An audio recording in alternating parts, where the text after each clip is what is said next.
Our country's not for sale. Not now, not ever.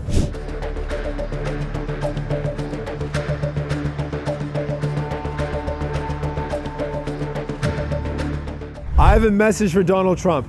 Our country's not for sale. Not now, not ever. I lived across this country and I can tell you, Canadians are a proud people. We're proud of our country and we're ready to fight like hell to defend it. Right now, with the forest fires ravaging homes, Canadian firefighters showed up. That's who we are. We show up and support our neighbors. But if you think you can pick a fight with us, there'll be a price to pay. I've committed that if Donald Trump imposes tariffs on us, we should respond with retaliatory tariffs in kind. I think that anyone running as Prime Minister should do the same.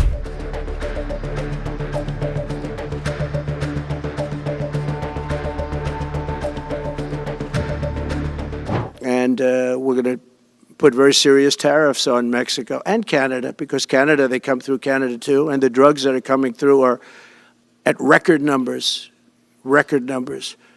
So we're going to make up for that by putting tariffs on Mexico and Canada, substantial tariffs. And we want to get along with everybody, but you know, they have to, it takes two to tango. We're approaching the dawn of America's golden age. It's going to be a golden age for America. We have things that nobody else has. We have more natural resources. We have, number one, nobody knew that until I came along. I made us number one. We're number three.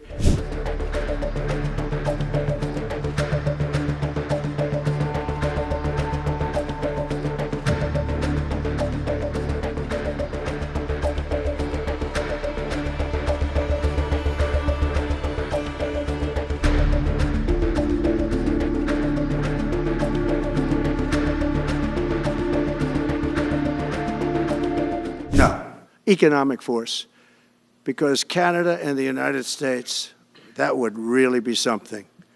You get rid of that artificially drawn line, and you take a look at what that looks like, and it would also be much better for national security. Don't forget, we basically protect Canada. But here's the problem with Canada. So many friends up there. I love the Canadian people. They're great. But we're spending hundreds of billions a year to protect it. We're spending hundreds of billions a year to take care of Canada. We lose in trade deficits. We're losing massive. We don't need their cars. You know, they make 20% of our cars. We don't need that. I'd rather make them in Detroit. We don't need the cars. We don't need their lumber. We have massive fields of lumber. We don't need their lumber. We have to unrestrict them because stupid people put, you know, restrictions on, but I can do that with an executive order. We don't need anything they have. We don't need their dairy products. We have more than they have. We don't need anything. So why are we losing $200 billion a year and more to protect Canada?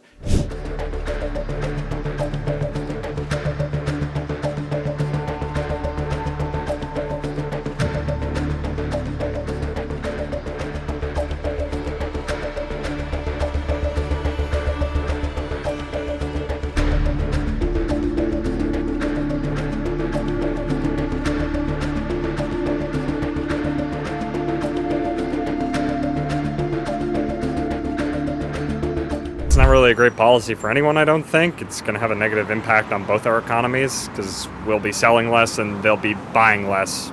It might shut down few businesses, which have a detrimental impact on the overall society and the entire Canada. It's very interesting that he actually implemented such policy because Canada is one of America's biggest trade partners.